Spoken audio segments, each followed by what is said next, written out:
Shalom, selamat malam. Renungan malam Sabda Bina Umat, Senin 20 Februari 2023. Firman Tuhan malam ini terambil dari Galatia 2 ayat 6 sampai 10. Demikian firman Tuhan. Dan mengenai mereka yang dianggap terpandang itu, bagaimana kedudukan mereka dahulu, itu tidak penting bagiku, sebab Allah tidak memandang muka. Bagaimanapun juga, mereka yang terpandang itu tidak memaksakan sesuatu yang lain kepadaku.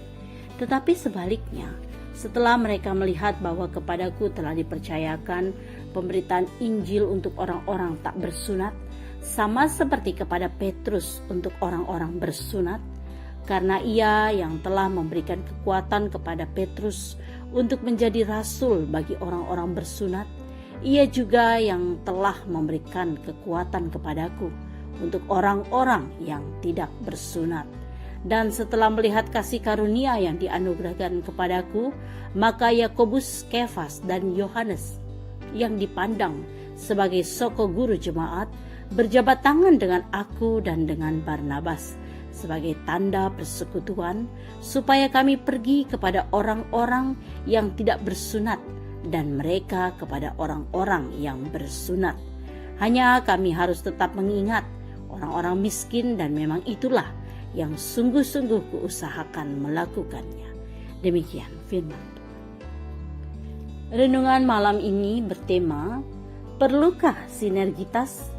Penting, perbuatlah. Apakah baik jika dalam sidang majelis jemaat, peserta sidang yaitu para presbiter, diaken, penatua, dan pendeta tetap mempertahankan pendapatnya masing-masing, sehingga keputusan sulit diambil? Bisa saja tercipta kubu A, B, atau C, karena tidak ada yang mengalah. SMJ tersebut bisa berlangsung hingga larut malam, bahkan berganti hari. Peserta sidang bisa menjadi lelah dan semakin emosional berpendapat. Akhirnya SMJ bukan lagi menjadi pertemuan para pelayan Tuhan yang bersinergi untuk kemuliaan namanya, tetapi sebagai ajang pertarungan gengsi. Pokoknya pendapat saya harus disetujui, jika tidak, dan lain-lain. Dalam sidang di Yerusalem, Paulus dan Barnabas akhirnya bisa berjabat tangan dengan Yakobus, Kefas atau Petrus, dan Yohanes yang dipandang sebagai soko guru jemaat.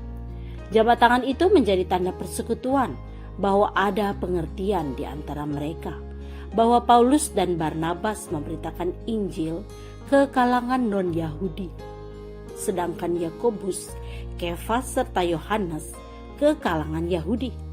Sinergitas ini bisa terjadi karena sidang di Yerusalem berlangsung tanpa paksaan, tertib, sopan, dan tidak mengutamakan kedudukan tertentu. Utamanya lagi karena mereka bisa melihat kasih karunia Allah yang dianugerahkan kepada sesama rekan sepelayanan.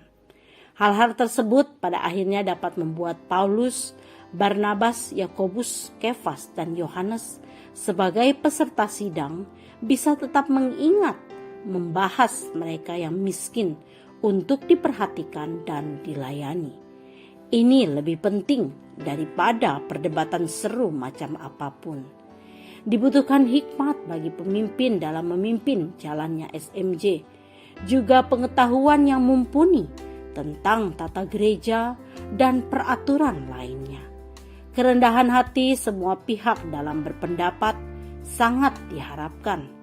Sopan santun, saling menghargai dan menghormati perlu diutamakan selama SMJ. Dibutuhkan hikmat untuk senantiasa bertanya, apakah kehendak Allah sudah menjadi perhatian bersama seluruh peserta sidang?